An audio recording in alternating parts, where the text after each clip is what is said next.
And then there was one. RPI, you are the last East Region team standing, and JB is jumping on the bandwagon there with his shirt on. We are, honestly going to turn into RPI fans here if we weren't already, and we are because Coach Isernia has been great with us over the years. Kevin Beatty over there, and all the players have been truly great guests over the years, and we've got a couple that we'll have on this show, this episode. But JB, you look at this side of the bracket.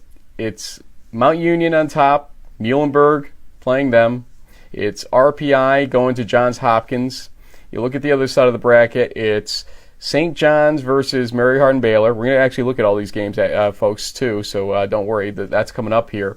But it's also Bethel at Whitewater, and the question has come up this week. What's with these imbalanced brackets or quadrants on each side or halves?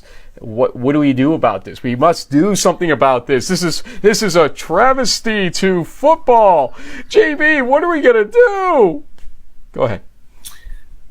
Well, it's funny because as an East Region guy, I could make the argument that, one side of the bracket you have schools with admissions rates below 50%, cost of attendance that range anywhere from $60,000 to $70,000 per year. Although Mount Union is certainly an exception to that, they cost more in the range of the other side of the bracket, which is about half the cost of the East Region schools, about half as selective as the East Region schools.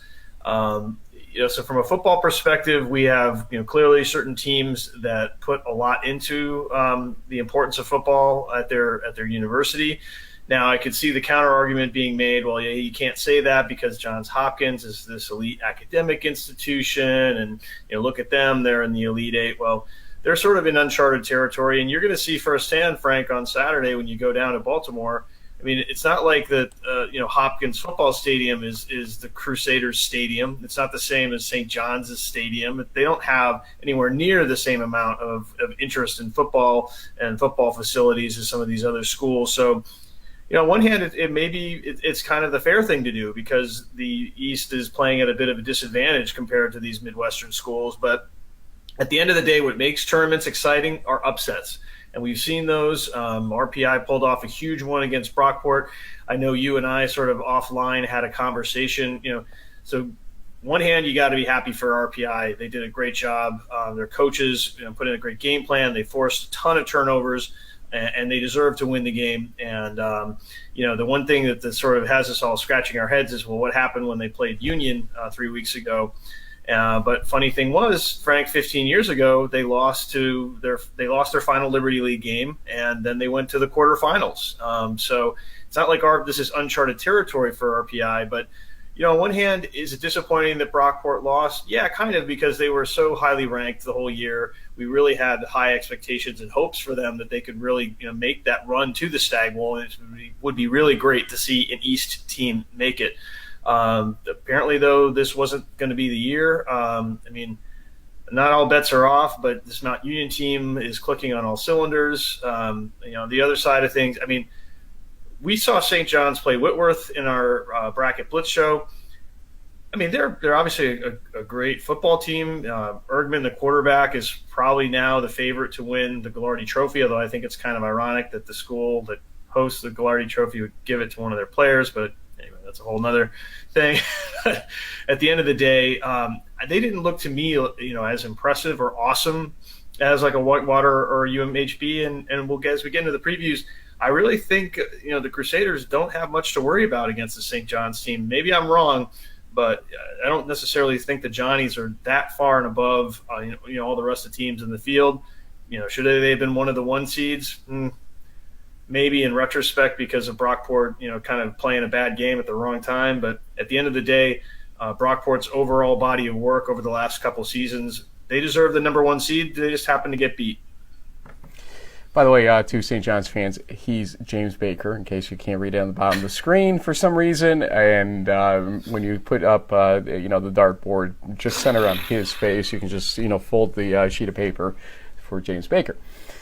Yeah. Please. That's my entire existence as a Division III personality over the years here. So you can't win, Frank. You're like you pick against one team, and then when they win, they're like, "Ha ha! I showed you." But then you're like, "Wait a minute! I said the way that you could win the game is if you did this, and that's what you did." So, fans are fans for a reason. That's short for fanatic. Kind of doesn't always include logic and rational thinking. Well, to go back to the original question of rebracketing all that, this has never come up except for BYU when they put them on the wrong side of the bracket because they couldn't play on Sunday in the March Madness tournament. Okay, this never has been talked about, rebracketing. And they talk about reseeding. No, folks, this is rebracketing you're talking about on the other podcast. It's just not done. Maybe in baseball, they do leave it for the ability to reshuffle the teams at a certain point, but when it comes to football, it comes to basketball, this is not something you do.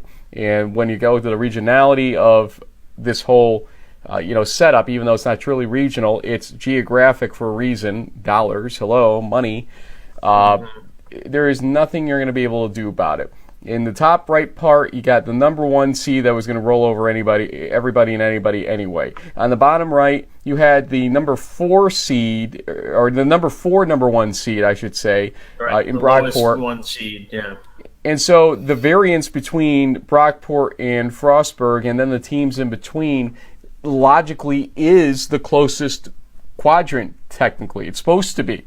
And so the fact that we had 2 upsets in it doesn't shock the heck out of me, but it's upset.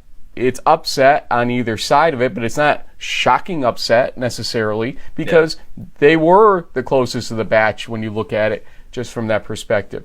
You have number 2 and number 3 in terms of number 1 seeds in Mary Hardin Baylor and Whitewater. And once St. John's became a number 2 seed, they would have to beat 2 number 1 seeds to get to the Stag Bowl, assuming that no upsets occurred.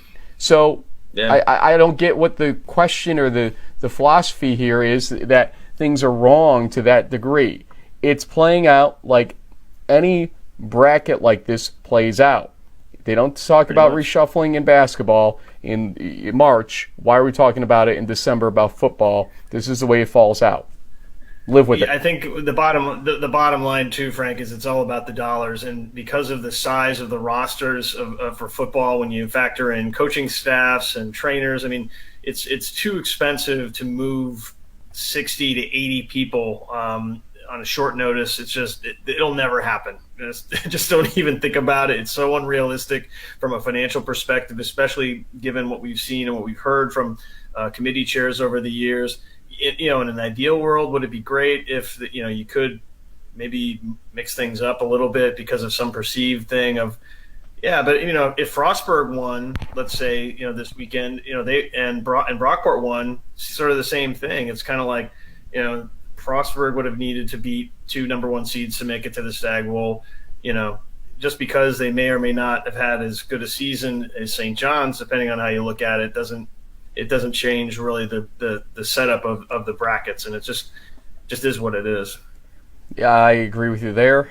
It is what it is. We're living with it. Everybody's living with it. Sometimes it really plays horribly for the East. I mean, we'd love to see reshuffling when they put Mount Union at the top of the bracket in the East, wouldn't we? I mean, that's just the way it's been at times. 25 years and counting.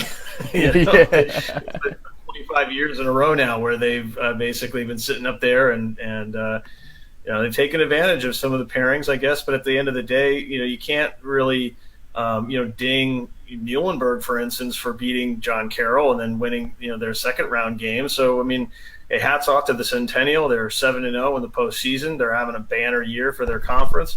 And they have an opportunity now to potentially, have a semifinal game between their top 2 teams. So it's pretty exciting for them. I kind of claim them as maybe sort of a pseudo East region conference, being in Pennsylvania, even though they're technically viewed as South.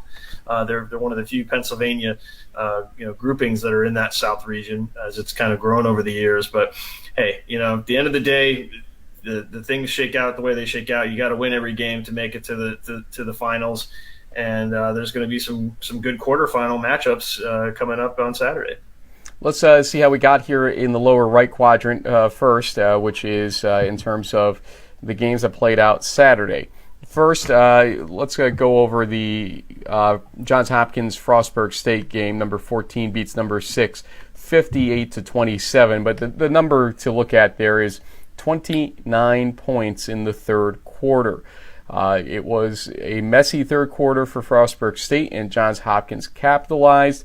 You got to give great credit to two people on Johns Hopkins, besides obviously their staff, for adjusting things at halftime for this team.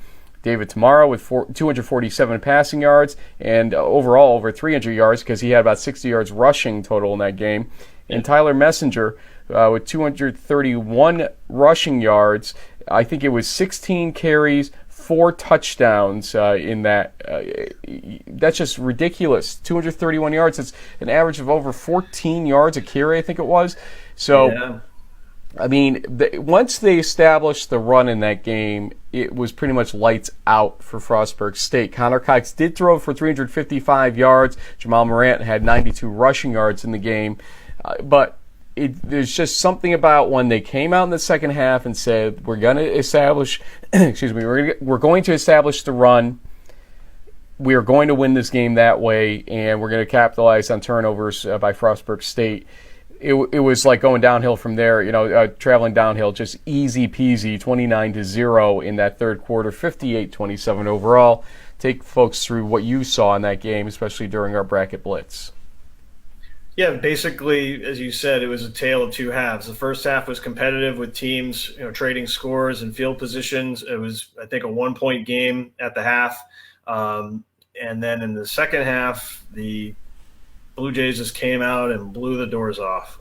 Their offense got on fire, which has really been the case for them. If you look at their record, throughout the year, I mean, they've really only played, I think, one other close game, and that was one against Muhlenberg, where they started off 21-zip early in the second quarter. So they're used to playing in front. They're not used to playing in close games. And if RPI is going to have a chance to take down the Blue Jays like they did the Golden Eagles, they're going to need to keep it close, not only in the first half, but definitely in the second as well.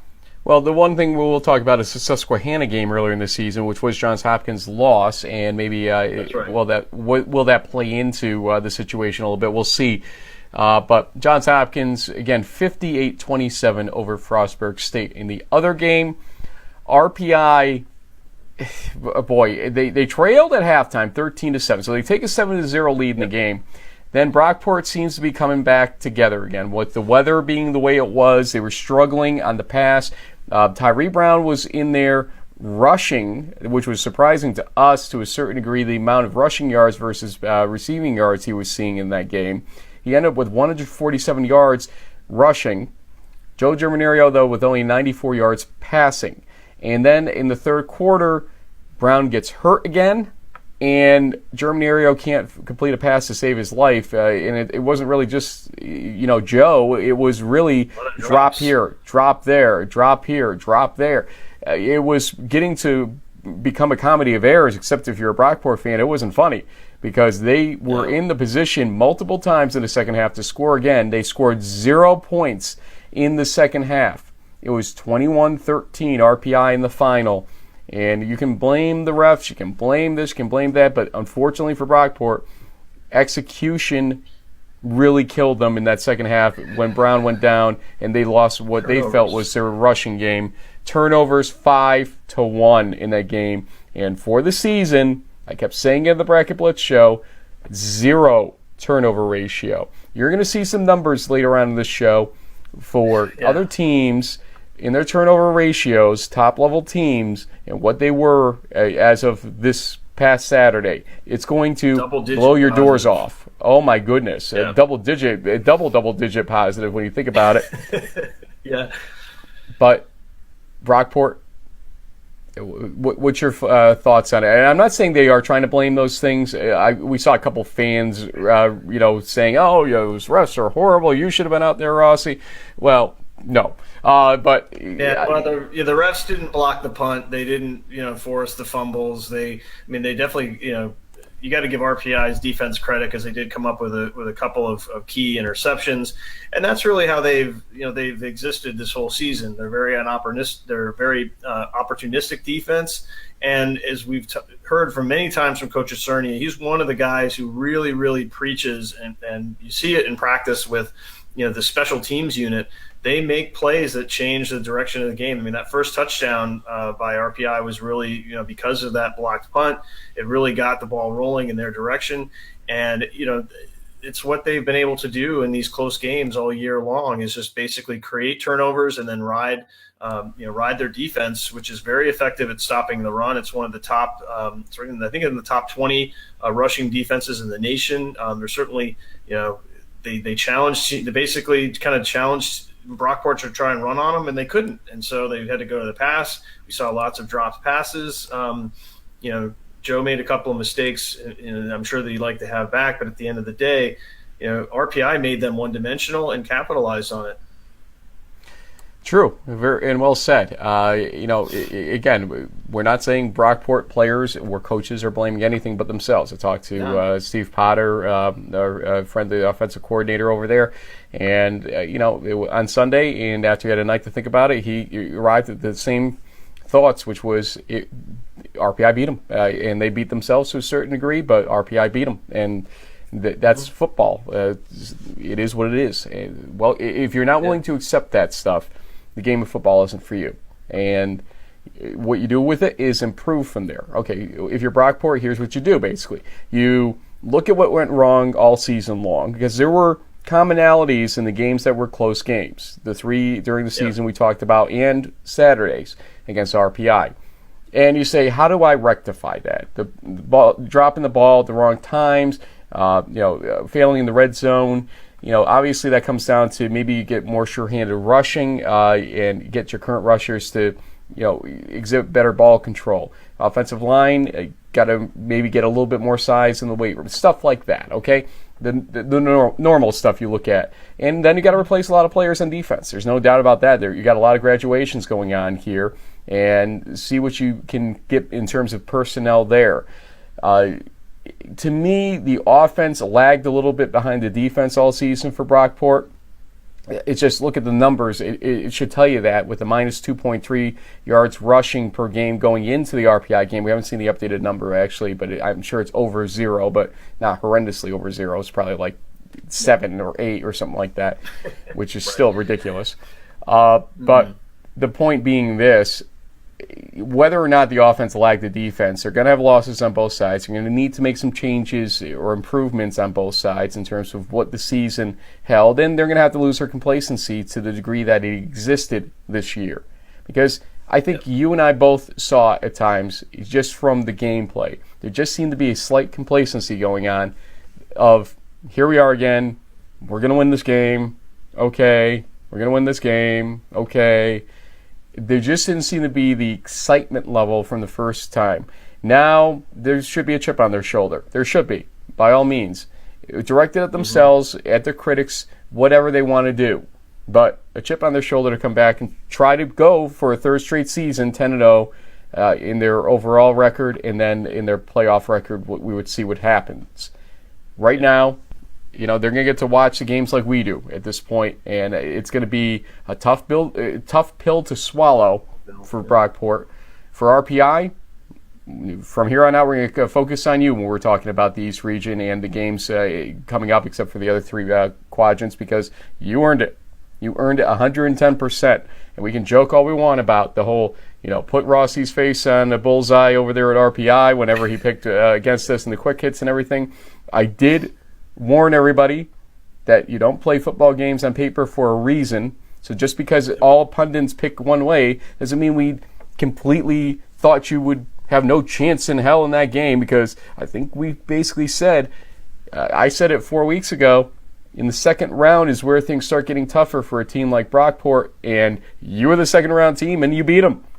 So This was not impossible. This is not shocking to everybody. It's the biggest upset we've seen, I think, in the brackets. Maybe Randolph-Macon versus John Carroll was a little stronger in terms of upset city, but at least in this quadrant, it was the biggest one for me. And here we sit with RPI traveling to Johns Hopkins in Baltimore on Saturday. That's a lot to kind of, preamble, I guess, break apart. Yeah. Those are the 2 games that we had on Saturday. Now we have 4 games coming up when we break out to the entirety of the map. And we're going to do that here, too, because it's time to look at, who RPI or Johns Hopkins or Muhlenberg might face down the line here, or Mount Union or whomever, because we're going to keep going through the Stag Bowl in some format. So we're going to kind of introduce those East Region followers to the rest of the teams, and the rest of the teams to us, I guess, to a certain degree, because we'll give you our thoughts on these games as well. Welcome to In the Huddle, in case this is your first visit. And we are your surgeons, Frank and James. If you ever need surgery, from us, good luck to you. Let's start in the upper left quadrant, and the game that's left there for the quarterfinals is St. John's, the number 3 team in the D3Football.com top 25, versus Mary Hardin-Baylor in Belton, Texas, number 2 team in there, although receiving 5 first-place votes. So, I mean, some people have confidence in them. Both at 12-0. Let's look at the tail of the tape here, JB, and it is, on paper, Mary Hardin-Baylor's defense looks tremendous. And here's the first example of that holy cow turnover ratio or margin that we were talking about. 27.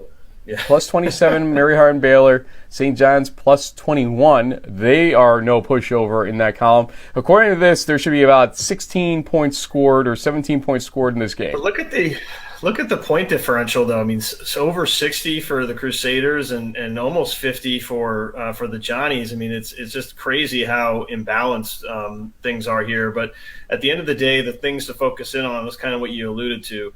Only 10 points allowed by St. John's, only basically just a touchdown or so, minus half an extra point for UMHB. So this is going to be a defensive battle, I think. And at the end of the day, it's going to be which offense has the most success. I mean, you look at their numbers; they're pretty comparable, but obviously from a defensive perspective, a better pass defense and a better rush defense on the UMHB side.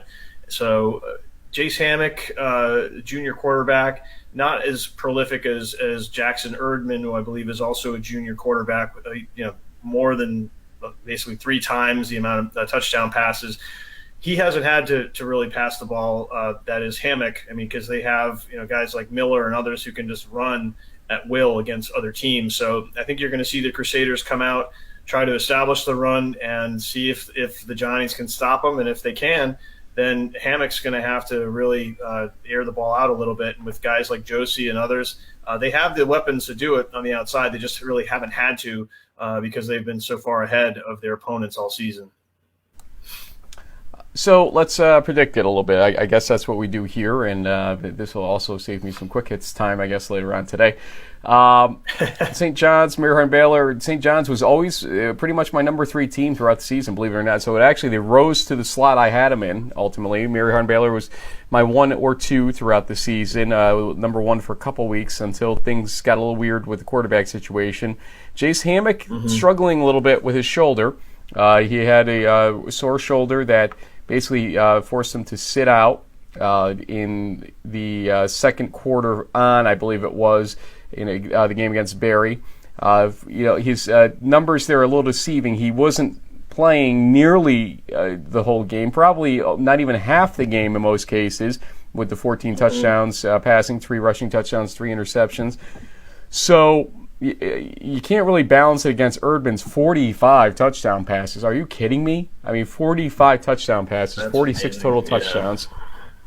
Yeah, I almost think you have to give him the hardware when you look at these numbers, as long as his other components are there, his service and his GPA, but we'll see what the voters say.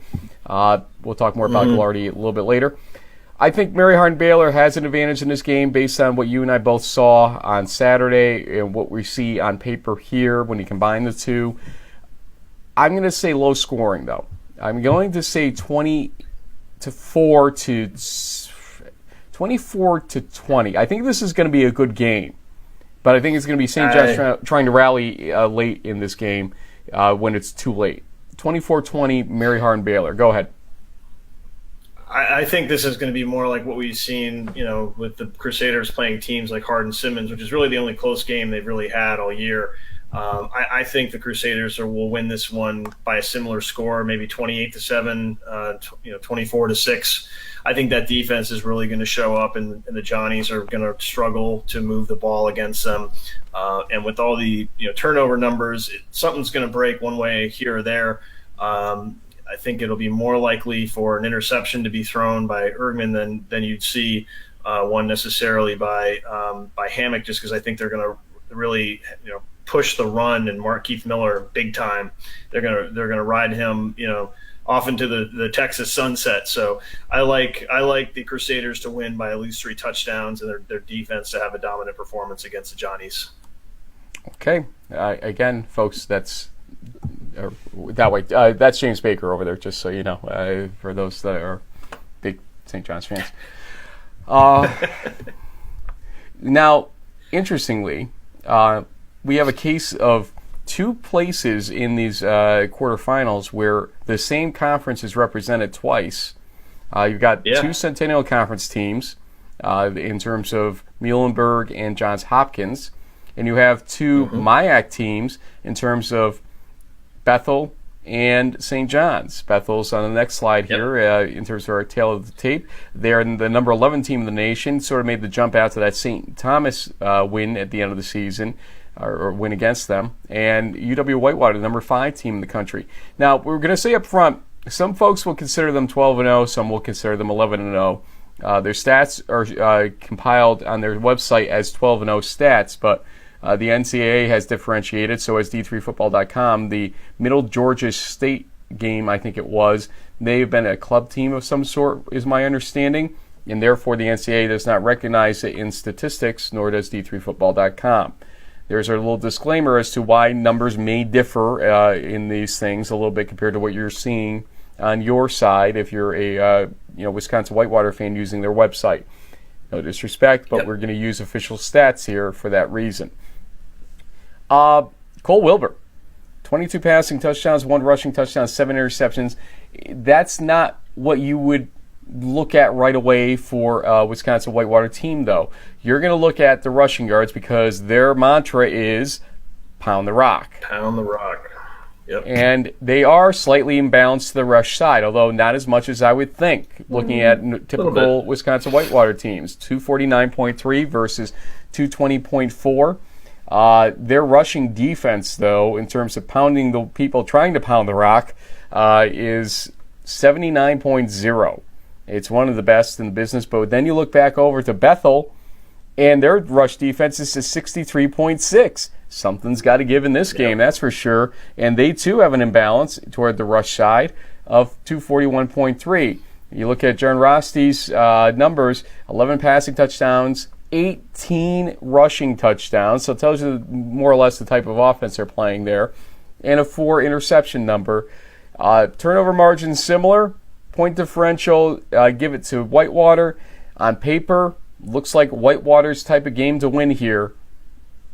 What are you thinking?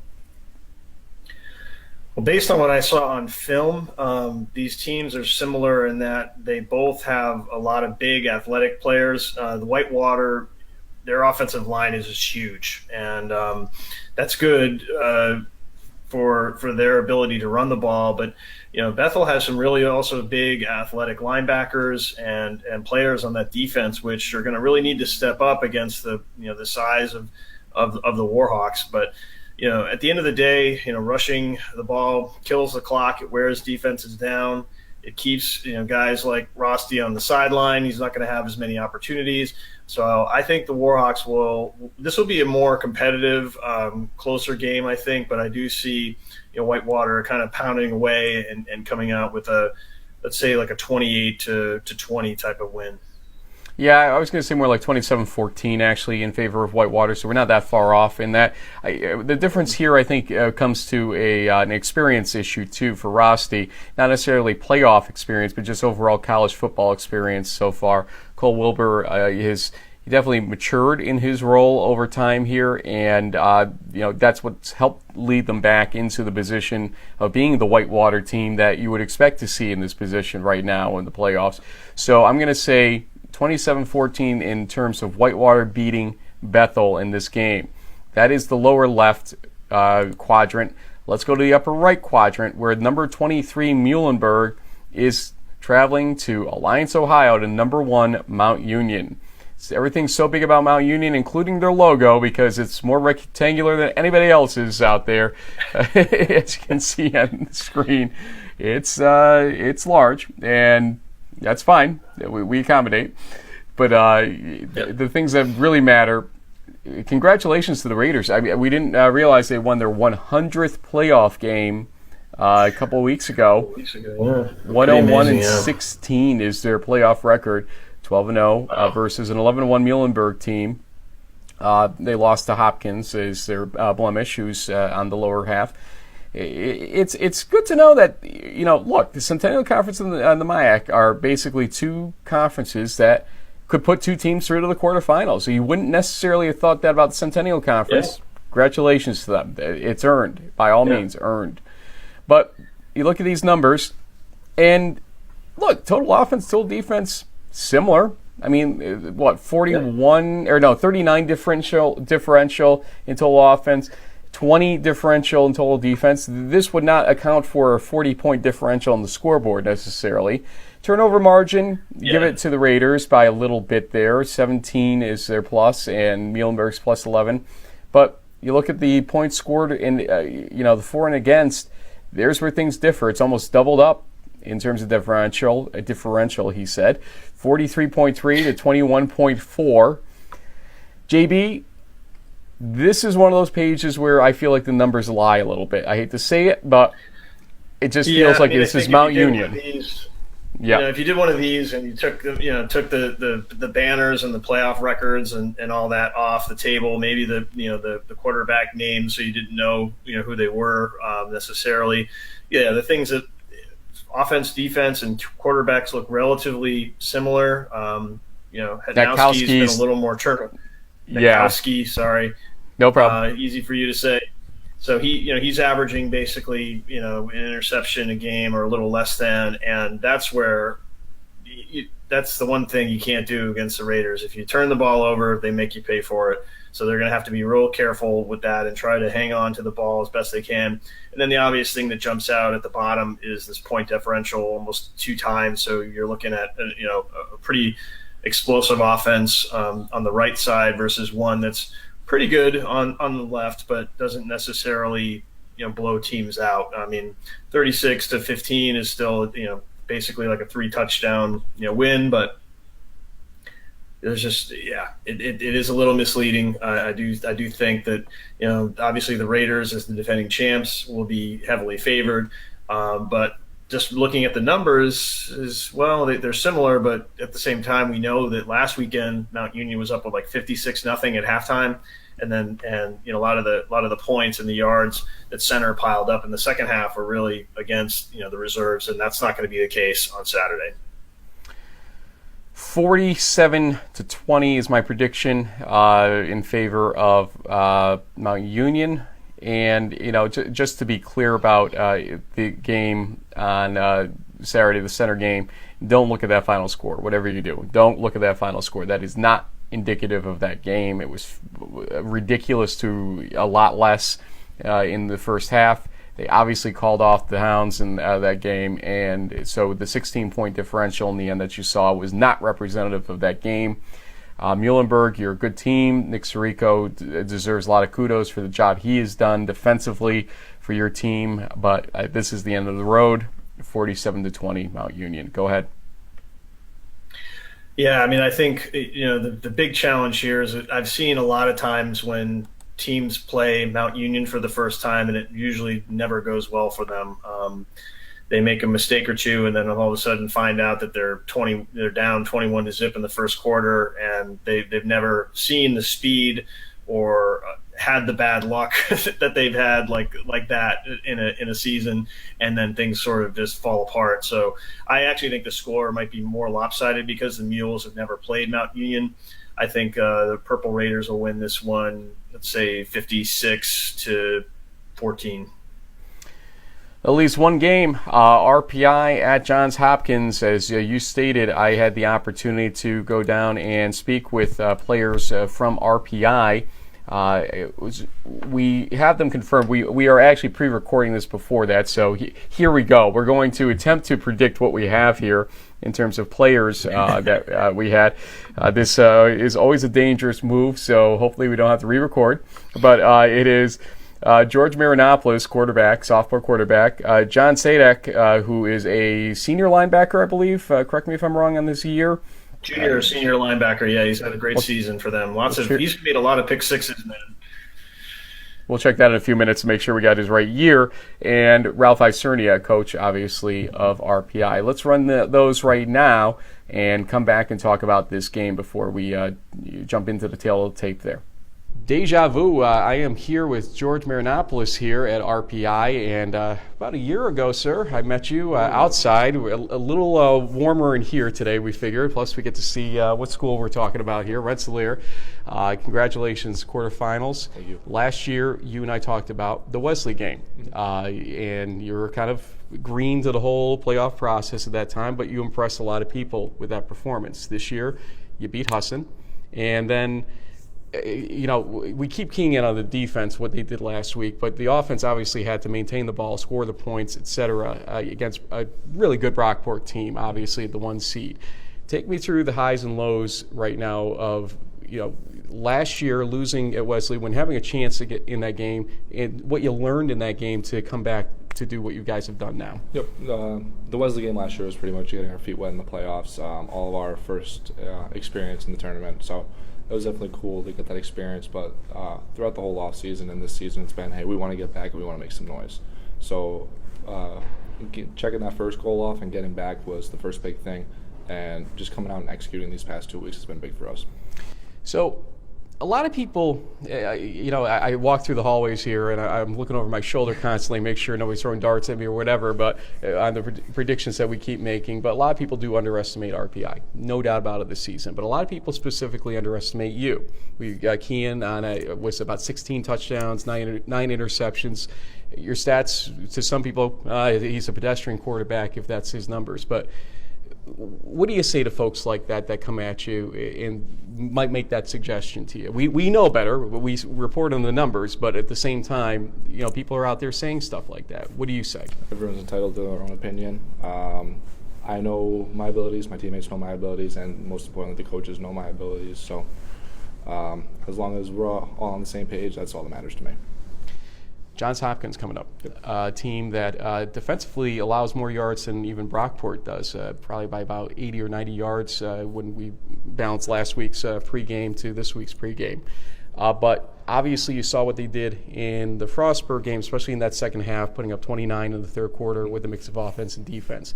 Tell me about what you've seen on film with this team and how RPI offensively is going to beat them without giving away the company's secrets. Yep. Very talented team, both sides of the ball. They have a lot of playmakers, but they're very sound. They play as a unit.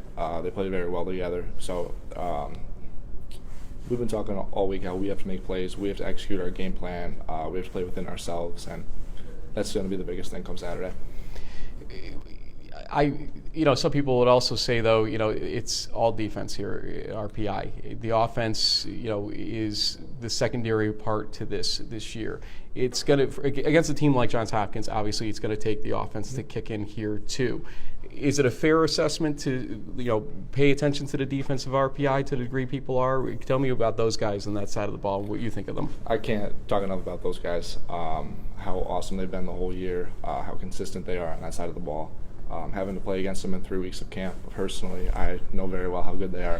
But, can't say enough about those guys. Well, sir, you know what we do. Actually, one other question I want to ask you. You're a local guy. Yep. How's the local response been? I mean, I come up here, obviously, see a little bit of it, but you're from here, and the news folks all know you. What's it been like this go-around for you? It's been pretty cool. I get a couple texts a couple times a week, especially these past couple weeks from my dad saying that he sees me or other guys in the team on the news, which is pretty cool. Well, it is well deserved. I mean, not many people saw this happening. A lot of people are calling for re-bracketing to occur when upsets occur. But guess what? Either you or Johns Hopkins will be a semifinalist after Saturday, and you guys deserve it. Both teams do. We'll see which one gets it on Saturday. But before you leave me, you get shout-outs one more time, Okay. sir. Just going to shout out the offensive line. Can't say enough about those guys. Love them. Mom and Dad. Going to make the trip to Baltimore this weekend. Love you guys, and can't forget about my sister Christina either. Shout out to her too. Mom and Dad, I'll see you in Baltimore also, because we'll be doing a little pre-game, post-game stuff there, and perhaps we'll get to talk to you one more time, sir. Yep. Good luck to you. Thank you. Frank Rossi here with junior linebacker from RPI, John Sadak, who had 2 interceptions last week against Brockport. John, take me through that game first, because, again, we keep harping on the idea not many people gave RPI a chance, but if anybody was going to have the success, it was going to be the defensive line, the linebackers of RPI's defense. You were one of the guys that made plays. Tell me about that game. What was it about Brockport that allowed you to step up to that degree? It was definitely a hard-fought game by both sides. I mean, they got a great offense. They brought it to us. They got a great offensive line. They got some skilled players. The biggest thing with us was that we wanted to make them one-dimensional. We tried our best to make them beat us running the ball, because we know they have a very talented quarterback. I mean, he's everything. So, making them one-dimensional was probably the key to our success. We got great pressure from the defensive line, great coverage from the secondary, and it helped me get in position to make some plays. It's been a running joke of sorts between us and Coach Isernia and D3Football.com and Coach Isernia and the rest about the respect level for this team. Now, there have been times when maybe the pundits like myself are right that, you go triple overtime against Utica, things that happen in the Liberty League, whatever. But, you come out and you beat Husson soundly. You take down number 1 in the quadrant, whatever you want to call it, the bracket over here on the east side. Is it really motivating this team, what people are saying out there, underestimating this team? Is that going on, or are you sort of looking at it saying, we're not listening to it even, we know who we are? What is going on here? I'd say a little bit of both, but I mean, mostly we obviously read what you guys write about us and don't like it all that much, but I mean, it's not something that really takes care of our game. Like we go out there and we know that if we perform to our best of our abilities, that we can compete with anyone. And so we don't really care what people are saying about us, whether it's about our league, the league that we come out of, or just our schedule in general. But so we just try to keep the doubters off by our playing on the field. Defensively, the Union game was kind of a dud. I'm not going to hide words here. It wasn't what it should have been for a team that probably's got a legitimate chance here for the semifinals. Not just probably, you do. What did you guys take away from that game that's been useful for the last 2 games? It was definitely a big wake-up call. We had a lot of confidence going into that game. We had the senior day. We had everything going on, huge crowd. I think we just got a little overconfident, a little overcocky. Definitely a good wake-up call. Union's got a great team. They've proven it all year that they got really talented guys on the offensive and defensive side of the ball. But it definitely helped us prepare for where we are right now, I believe. So here's where you are right now. You're about to face David Tomorrow and Messenger. Tomorrow and Messenger, great names, to say the least, and great players. 1 quarterback, 1 running back in that order. How does your defense, especially the line and the linebacking crew, really stop this onslaught of offense that they have, especially looking at last week, over 600 yards of offense, I think, by these, not by just those 2, but by the team. Well, it's definitely tough. There's no easy way of going about it. They got a bunch of weapons, whether it's their quarterback, they got the 2 really good running backs, they got weapons on the outside, they got really good slot receivers, really good outside receivers. So honestly, the biggest thing that we got to do is just limit big plays, make them have to drive it down the field on us, and really stop them on 3rd down, get some turnovers, because that was the key to our success last week. My co-host James Baker pointed out you guys really took to slowing down the game on Saturday. That was his observation. We got to see a lot of you during the bracket blitz because of how close that game was. We went to it a number of times. Was that the philosophy, slow down the game when you have a high-powered offense in front of you to sort of keep this thing in a winnable position, avoid shootouts type of mentality? I think it was a little bit of that, but it was more of just doing our job. Going out there, just going out and executing every single play, because you can't really control, whether it's the weather, everything going on. You kind of just have to do your thing. And defensively, that's kind of the mindset we took to it. We took it one play at a time, kind of approach, and I think that helped to our success. So one other thing, James Baker, you don't realize this, but he took off a New England Patriots sweatshirt when he walked to the interview. I tried to convince him to keep it on for you, James. He wouldn't, though. He wanted to be nonpartisan, but he is a Pats fan from Connecticut. Glastonbury, is it? Glastonbury, yep. Yep. So you and James will have to connect at a later time. He's all Connecticut fan, but I'm going to give you a chance for shout-outs as well. First off, I'd like to shout out my parents, mom and dad. Thank you for everything you've done. 2 sisters, Catherine, Margaret, and little brother Mark. But also, I'd like to thank the coaching staff for everything they've done, the athletic trainers for keeping us in one piece the whole year. But honestly, the whole faculty and staff here. Well, they have a lot to be proud of here, obviously, at RPI, but especially you and your performance on Saturday. A sack, but 2 interceptions and 8 total tackles, I think it was. Congratulations to you. Good luck against Hopkins. Appreciate it. Thank you. Coach Isernia, I am thrilled to know that I am welcome here to a certain degree. Security has not showed up yet, at least, so we're going to do this interview. Okay, so we'll make this quick then. No, I guess it. Coach, congratulations. All seriousness, this team has defied expectations, but more importantly, impressed a lot of people throughout the country. I heard some of your post-game from last week. I'm not going to make you go through all that again, but at halftime, your team's trailing after fighting really hard in the first half, and you got your team, especially that defense, to pitch a shutout in the second half. Yeah. How did you do? What did you say to them in the locker room? You know what? We didn't have to say too much to them. We were in the game right there at halftime.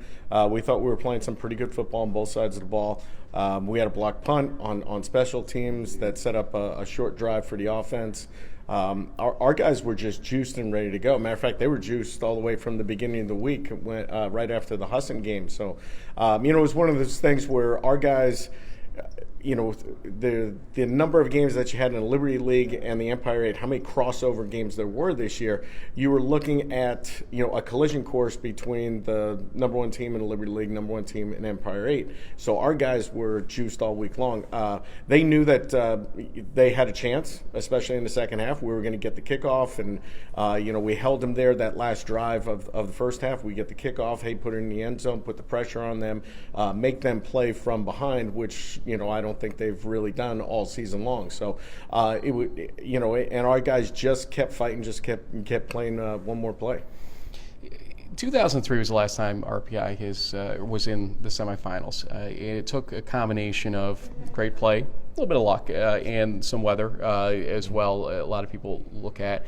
15 years later, we're sitting here. Not many people gave RPI a chance back then.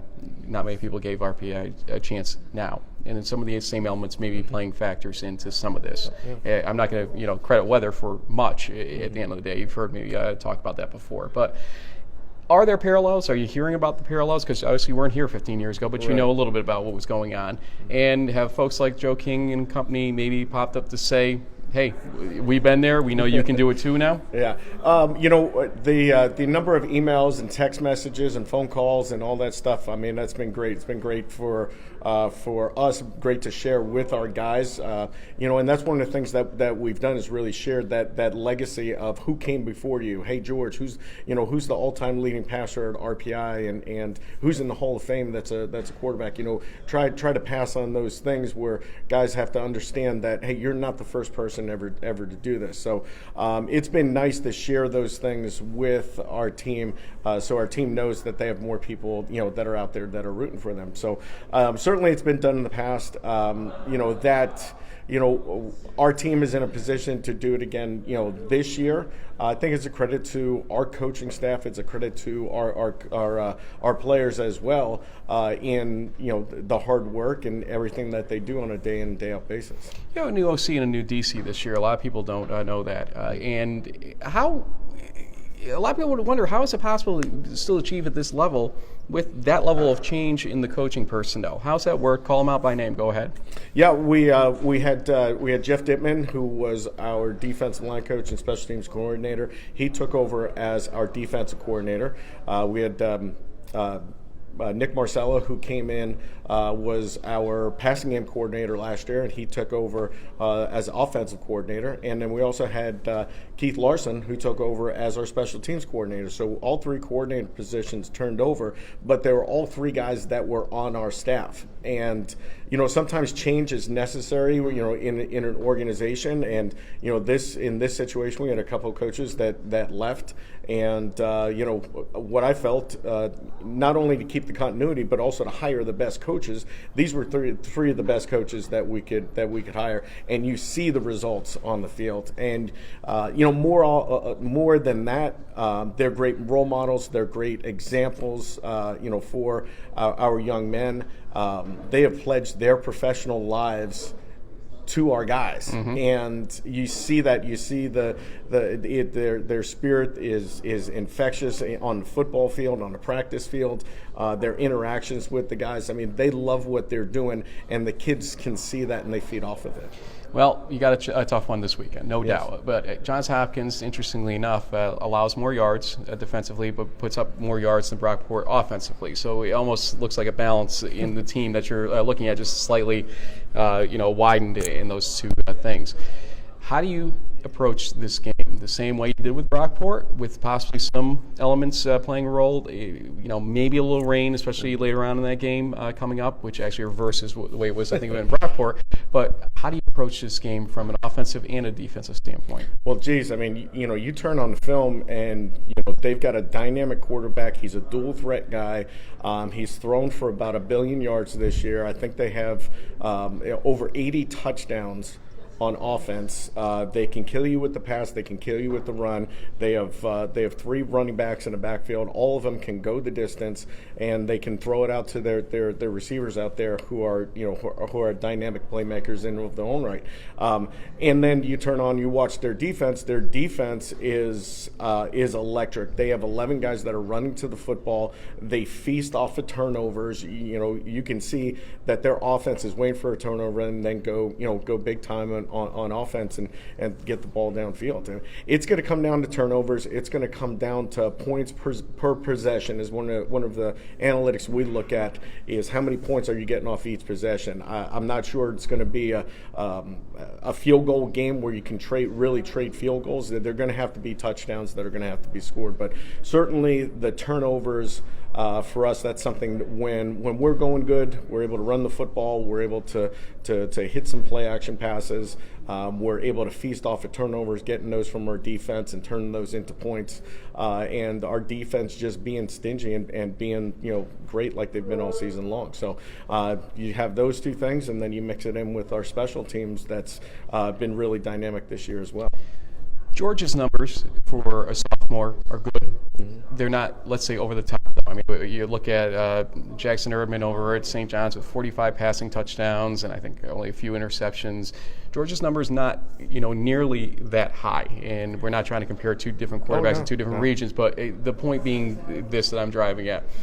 What is it about him that you are very confident in that keeps you putting him in there and saying, look, you're doing a great job, you're doing it? Give me kind of the 30,000-foot view of George and the season he's had and why you like him so much as your starter. 14-2. George is 14-2 as a starting quarterback, and that goes all the way back to his freshman year. And Lord knows he's won a couple playoff games, had a few playoff game experience, and the Wesley game, a lot of people saw a lot in him, and I think he impressed you. Oh, absolutely. And he's a leader. He's a guy that gets us in the right play. He's calm under pressure. He's a guy that there's a lot of comfort in putting him in back there and calling a play and having him maybe check to something else that might even be a little bit better. So for a lot of coaches, he kind of cleans things up for you a little bit. But I mean, he's calm back there. He's cool. Comes off to the sideline. I don't know if his blood pressure shoots up. I know mine does, but I don't know if his does. So I mean, just he's a competitor and he's a winner. Last question. take us through the travel plans over the next few days. We're recording this Thursday afternoon. When does the team bus leave? Are you splitting up the trip to go down there? How's it going to work? Yeah, we're gonna leave out tomorrow morning. So all the professors, I know that our guys have class excuse slips, so hopefully they can get out of class tomorrow morning before we leave. And then we're traveling down. We're going to stop about halfway. Going to stop in Rutgers. We're going to work out at their facility on the way down, and then we'll continue down to the hotel. And then check in and then do our regular pregame stuff from then on out. So at what point will you print out the quick hits predictions from this week and put them on the team bus for Ozark? We kid about that, but that's something that our guys, they look at every single week. We use it as motivation, and I know you guys have a job to do, and you're looking at this stuff. A lot of it you're looking at it on paper, and maybe you get a chance to see maybe something on YouTube or a video or something like that. But truthfully, there's not a huge difference between a team that's a number 1 team or a number 3 team like Brockport and then a number 14 team like Johns Hopkins, or even where we were only a couple of weeks ago, we were 14. So James points that out. You guys drop because of the Union game, but you take that out. Right, and there. Yeah, and the thing is that you have 18 to 22-year-old kids, and maybe even some a little bit older than that are still playing. But there's a lot of variables that go into it, and it's not just what you look at on paper. And certainly the situation that we're in, I think what makes us a unique team is that we have 27 seniors on our team, and we've got contributions from a lot of people. It's not just one guy that's catching all the touchdown passes or catching all the receptions. There's not one guy that's running the football, just the only guy that's running or only guy that's scoring. There's contributions from a lot of guys. So in that regard, it may be a little bit tougher to defend us. And also defensively, you have one guy with 100 tackles, then you've got all the tackles split up and the sacks all split up through, a bunch of guys. So getting contributions from a lot of guys, a lot of people, and it's, regardless of where you're seated in the tournament, it's you just got to beat one team at a time. You don't have to beat, all 32 teams. You just got to beat one team at a time. So the way that we look at it, hey, maybe we are George Mason, or maybe we are, VCU or Davidson or something like that, which is near and dear to my heart. So maybe you are one of those teams, and one of the reasons that you're in this position is because of your senior leadership. Well, you are kind of that no-name team, though. I mean, not a lot of celebrities on this team, and doing a lot of yeoman's work across the board. And hey, if it's working, why fix it? There ain't nothing to fix really at this point in time. Good luck against this Johns Hopkins team. Let's see if I get to talk to you after the game down in Baltimore. Okay, hope so. Thank you. Thank you, sir. Okay, we checked. He plays like a senior, that's for sure, but it is junior John Sadak and George Marinopoulos, Ralph Isernia. We're assuming those were the interviews we just saw as we record this Thursday morning and did the interviews Thursday afternoon. That should tell you the order of events around here. But we want to make sure we get this up in time so you can watch this on Friday all day and Saturday on your way to the game. Don't watch it while you're driving, please. We actually had, before we get into the tail tape here, we had a request from Keith McMillan, of all people, on D3Football.com to release an audio version of our episodes. And you know what? I think next season we're going to accommodate that request. I don't think it cannibalizes the video portion of the show. I think it gives more access to people that just drive and can't, watch these things. And we understand it. We get it. And so we will be accommodating that request next year on season 12 of In the Huddle to get that and maybe even test it a little bit this year with what's remaining coming up. So we appreciate all these questions, comments, or thoughts that people send our way, including from the big wigs over at D3Football.com. So don't lose sight of that coming up soon. Now back to this game. RPI at number 14, Johns Hopkins. Well, tail of tape. This looks almost... You win games on paper.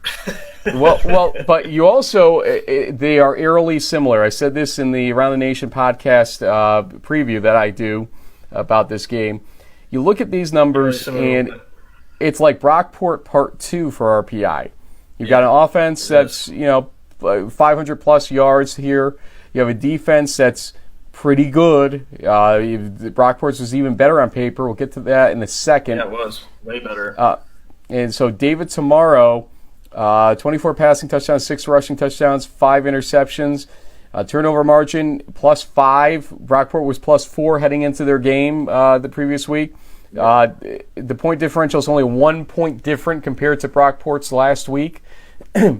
Yeah. These numbers would say, look, if RPI could beat Brockport, for crying out loud, they can beat Johns Hopkins, especially when you look at the defensive numbers. It's supposed to rain on Saturday, which was a bugaboo for Brockport in that first half especially. Just trying to get their engines revved. They were dropping the ball way too much, like it was a wet football in a cold day. So, why not? But here's the problem. Here's the problem I see in this game. You cannot rely on a +3 or +4 turnover margin to happen every game for you. RPI, I think, needs a +3 or better turnover margin to win this game. Or, hold on though, George Marinopoulos has got to get better statistics in this game because his stats are lagging. There's no doubt. And I asked him about that, obviously. 16 passing touchdowns, 0 rushing touchdowns, 9 interceptions. I understand that their offense is a little different than, let's say, a pure spread with a quarterback, just shooting lights out down the field. I get it. But those numbers aren't going to carry the day. His experience could, though, outweigh that. His playoff experience as a sophomore, he's played a Wesley game well. He's beaten a Hudson team. He's, with his team and his team's defense especially, I got to give them the credit, I think, mostly for this, the Brockport game, winning that game and holding them scoreless in the second half. But he had to play ball control for a lot of that game, too. So kudos to Marinopoulos there. One of those two things has to happen for RPI to win this game. Go ahead.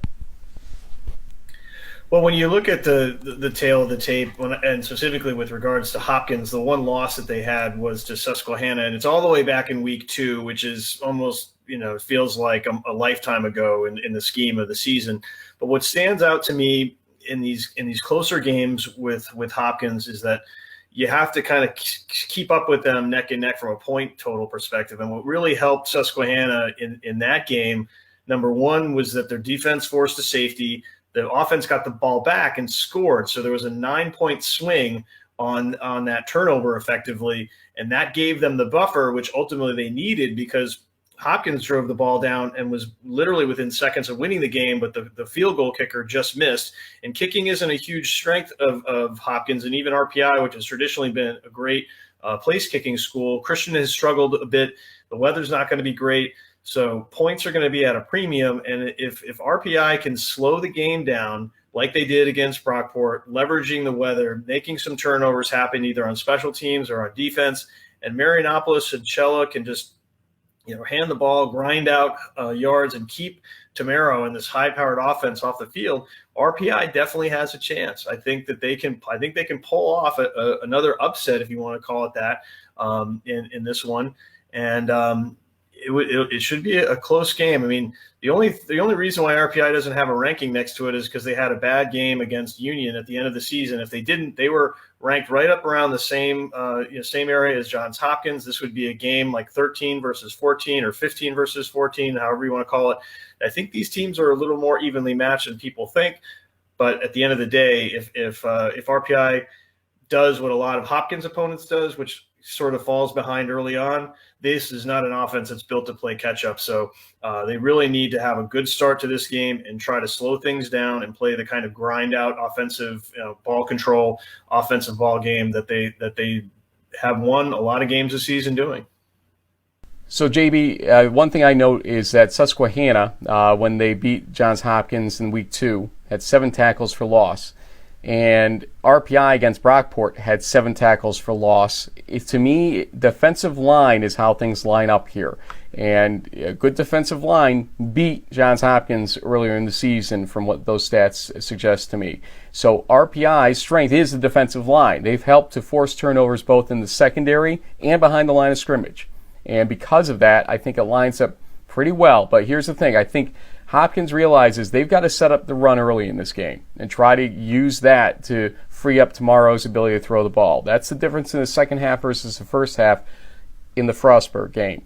If RPI can stop the run early, I think it really forces tomorrow into a position where, as the weather worsens, and it's supposed to worsen throughout that game, it's supposed to be maybe sprinkles early and then more of a prolonged rain in the second half. If he can't establish that run, or his team can't establish the run, and forces him to throw more in the second half, that could be a problem for Johns Hopkins. You're right. This cannot become a shootout. RPI is not geared for a shootout.